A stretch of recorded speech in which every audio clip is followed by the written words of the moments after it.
Bonjour, nous sommes le lundi 15 décembre 2025 et le sujet est l'élection présidentielle au Chili en Amérique du Sud, avec l'élection de José Antonio Cast qui était grand favori, on en avait parlé le mois dernier. Le président de gauche Gabriel Boric va laisser les clés du Chili au très conservateur Cast avec une ligne la plus à droite depuis la fin de la dictature de Pinochet. N'oubliez pas de vous abonner pour plus de news nationales, européennes et internationales sur ce monde merveilleux dans lequel nous vivons. Le Chili a pris dimanche soir un virage politique à 180 degrés. Comme l'anticipaient les sondages, José Antonio Cast va prendre la tête du pays. Les électeurs ont élu ce leader d'extrême droite, c'est plus conservateur que extrême droite, faisant de lui le président le plus à droite depuis la fin de la dictature de Pinochet en 1990. Sa rivale a reconnu sa défaite, il y a un écart important, c'est du 58-42. La démocratie s'est exprimée haut et fort, a écrit Janet Jara, la candidate de la gauche, sur son compte X, anciennement Twitter, disant avoir communiqué avec le président élu pour lui souhaiter du succès. Au premier tour mi-novembre, les deux candidats avaient obtenu chacun un quart des suffrages avec une légère avance pour la gauche, mais mis ensemble, les candidats de droite avaient totalisé 70%. Klaxons et hymne national dans les rues. Antonio Cast recueille environ 58,3% des suffrages contre 41,7% pour Janet Jara, une communiste modérée, représentant une vaste coalition de gauche selon des résultats officiels portant sur le dépouillement d'environ 76% des bulletins de vote. Près de 16 millions d'électeurs étaient appelés à départager les deux candidats. Donc José Antonio Cast est le nouveau président du Chili à l'âge de 59 ans. Les États-Unis de Trump saluent l'élection de Cast.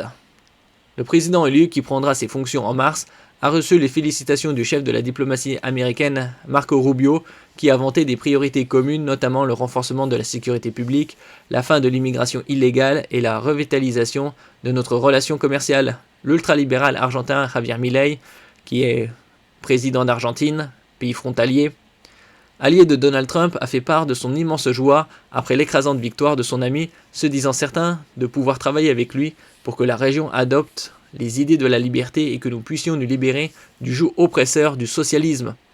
La candidate communiste Janet Jara a rapidement reconnu sa défaite et promis une opposition exigeante. Cette femme de 51 ans, ex-ministre du Travail du président sortant Gabriel Boric, promettait l'augmentation du salaire minimum et la défense des retraites. La criminalité et l'immigration irrégulière sont en tête des préoccupations des Chiliens selon les sondages. Devant les difficultés économiques liées à une croissance atone, les experts parlent de perception en décalage avec la réalité. Dans un pays qui connaît une hausse des enlèvements et de l'extorsion, on en avait parlé le mois dernier, mais reste l'un des plus sûrs d'Amérique du Sud. Pendant la campagne, José Antonio Cast, opposé à l'avortement même en cas de viol, ainsi qu'au mariage des couples de même sexe, a mis en sourdine ses positions les plus conservatrices. Le triomphe escompté a bien eu lieu. José Antonio Cast, le représentant de l'extrême droite chilienne la plus dure, est le nouveau président élu. C'est le premier président depuis le retour à la démocratie à revendiquer l'héritage de l'ancien dictateur Augusto Pinochet. Durant toute la campagne, il a martelé ces deux thèmes principaux, lutte contre l'immigration, lutte contre l'insécurité.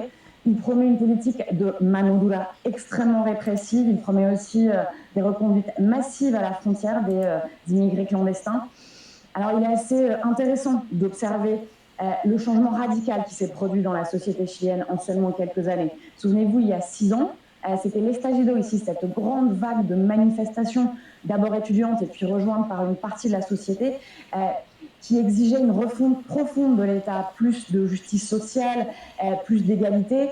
C'est ce mouvement qui avait porté au pouvoir l'actuel président, Gabriel Boric. C'est un progressiste.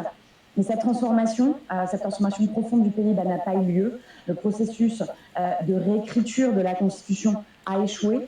Et la plupart des Chiliens qui s'avouent très déçus du mandat Boric ont choisi le modèle inverse, complètement inverse.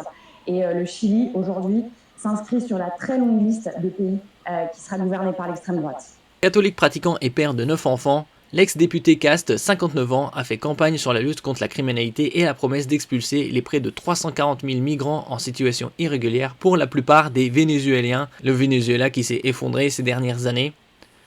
Il a aussi défendu une baisse drastique de la dépense publique. En face, Janet Jara, 51 ans, ex-ministre du Travail du président sortant Gabriel Boric, promettait l'augmentation du salaire minimum et la défense des retraites.